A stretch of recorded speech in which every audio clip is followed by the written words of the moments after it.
Iba't ibang programa ang inilunsad ni Pangulong Ferdinand R. Marcos Jr. ngayong linggo. Balikan natin ang isang linggong aktibidad ng Pangulo sa ulat ni Kenneth Pasyente. Pagpapalakas sa turismo sa bansa ang pangunahing layunin ng paglulunsad ng Turismo Ascenso Loan Program na pinangunahan ni Pangulong Ferdinand R. Marcos Jr. nitong Lunes.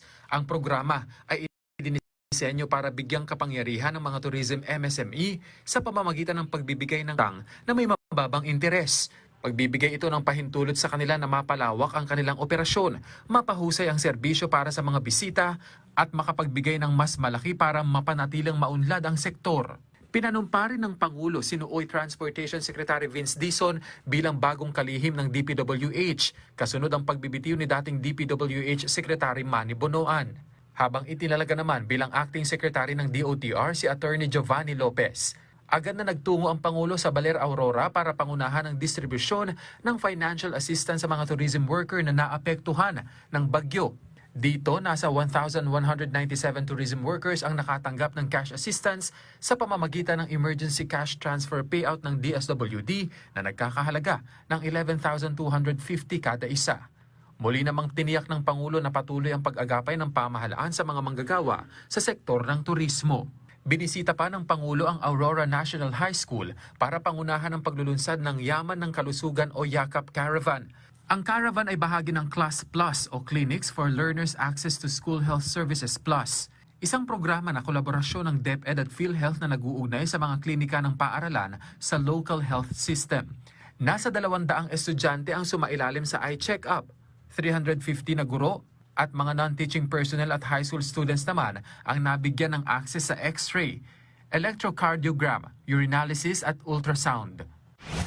Martes ng pangunahan naman ng Pangulo ang pagbubukas ng pinakamalaking shipyard sa bansa sa Subic, Zambales na magbubukas ng oportunidad sa mga manggagawang Pilipino. Malaking bagay din anya ito sa pagpapalakas ng potensyal ng bansa sa exportation. Nito lamang Hulyo, tinatayang aabot na sa $130 million ang investment na nailagak ng HD Hyundai Heavy Industries Philippines na nakabuo na ng 1,200 na trabaho. Nagtungo rin ang Pangulo sa Bataan General Hospital and Medical Center sa Bataan na isa sa mga DOH hospitals na nagpapatupad ng zero balance billing. Ikinalugod ng Pangulo ang pagtalima rito ng ospital, lalo't umaabot na sa 2,976 ang nakikinabang sa programa. Binisita rin niya ang One Bataan Bagong Pilipinas Integrated Action Center, isang one-stop shop para sa mga social services at crisis assistance. Miyerkules, pinanumpa ng Pangulo ang mga bagong halal na opisyal ng League of Provinces of the Philippines o LPP. Dito hinikayat niya ang mga lokal na pamahalaan na isiwalat ang mga tiwaling proyekto sa kanilang mga lugar at binigyang diin na ang kaban ng bayan ay para sa mamamayan at hindi para sa pansariling interes. Hinikayat din niya ang mga ito na maglingkod ng tapat. Huwebes, pinirmahan ng punong ehekutibo ang Republic Act 12253 o ang Enhanced Fiscal Regime for Large-Scale Metallic Mining Act. Batas na layon na gawing simple at patas ang sistema sa pagbubuwi sa mga mining company sa Pilipinas. Titiyakin din ng batas na patas na makukuha ng gobyerno sa mga minahan sa pamamagitan ng pag-i-impose ng royalty sa mga minahan na nasa labas ng mineral reservation. Ipinunto rin ng Pangulo na alinsunod sa batas, makikinabang na rin ang mga LGU at mga residente na kadalasan ay naaapektuhan ng mga minahan. Iginawad naman ng Pangulo ang Order of Sikatuna with the rank of Dato Gold Distinction kay Ambassador Antonio Manuel Lagdameo, ang Permanent Representative ng Pilipinas sa United Nations sa New York, at Ambassador Bernadette Therese Fernandez, dating Chief Coordinator ng Department of Foreign Affairs at ang magiging bagong Ambassador to the Republic of Korea. Pagkilala ito sa kanilang naging serbisyo.